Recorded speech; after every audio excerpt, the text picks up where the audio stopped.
चलो आस आस जाओ ता ऊपर के उठो सर फोटो उठो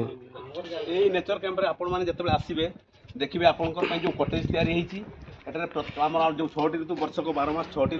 ऋतु हिसाब से आपंकर बसंत शीत समस्त शीतर समस्त ऋतुर ना हिसाब से गोटे गोटे कटेज तैयारी आपण परिवार को लेकिन आसीपारे आसी सारा बुकिंग करके खाଇବା पीवा रहा सहित आपणकर बहुत सुंदर प्राकृतिक परिवेश को उपभोग करें या सहित एठारे आ गोटे भल जिन आप ठंडा दिन आसे शीत दिन आसवे प्राकृतिक मनोलोभा दृश्य यहाँ 0 पॉइंट आप बरफपात हुए माने पर्यटक मैंने जो आसती प्रकृत आप दार्जिलिंग आप नैनीताल एवं डेहराडून जो उपभोग करती तार मजा ये उपभोग करते आपणकर